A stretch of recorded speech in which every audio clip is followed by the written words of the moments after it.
Okay, so you want to make your movie, and I'm hoping at this point you know why you want to make your movie. Perhaps it's something that like really funny that happened, something that really like traumatized you that you've been able to heal yourself from. Doesn't really matter. You could have written it, or your best friend could have written it, or you could have bought someone to write it, or maybe you could have asked AI to build you a prompt. Doesn't really matter. At the end of the day, is that you want to make a movie. Now, I'm probably going to lose most of you in, like 10 or 15 seconds because that's usually all it takes for someone to kind of give up on what they want to do. Me included, by the way. I'm in this equation with you. So, you want to become an independent filmmaker and you want to build a movie. This is how you do it. Let's say you don't have any money, or, let's say minimum finances. So that means you have to use your time and your noggin. Those two things. And I guess your lips too. You're going to have to do a lot of talking. So I guess that'd be your tongue as well. This is not some Epstein shit for sure. Okay? Jokes aside, let's continue. You want to make a movie. This is how I thought about how to make movies, and then how I started to make movies was the image of the Last Supper, and a lot of Martin Scorsese movies, but the Last Supper.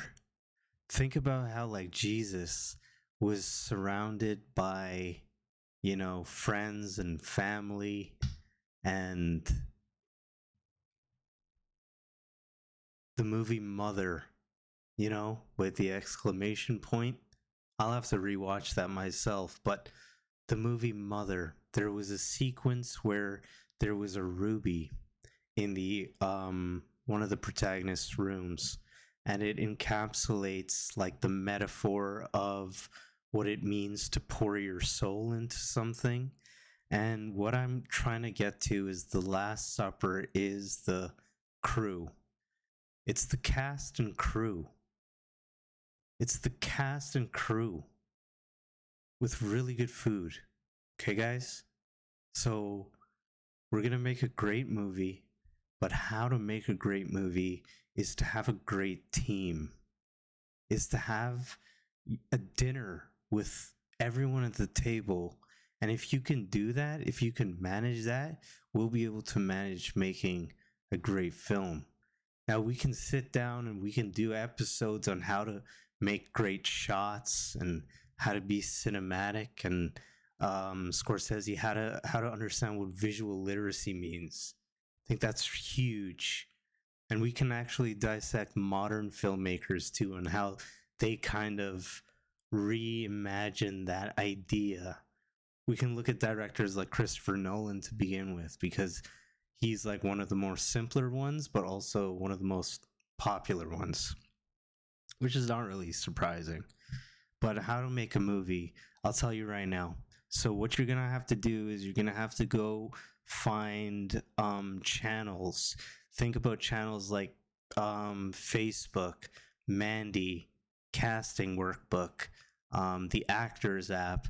Think about any kind. If you were a filmmaker or a budding actor, put yourself in their shoes and type into Google what they would type in, and you should be there.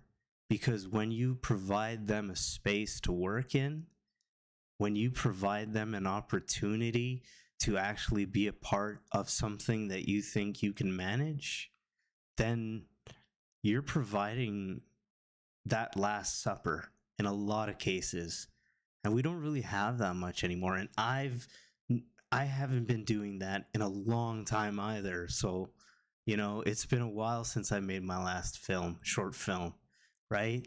And it's because, I don't know, life gets in the way. But this is just a quick reminder on how to make movies and how to get back into making movies. And we're going to get way more in depth really soon. So thanks for tuning in. Take it easy, boys.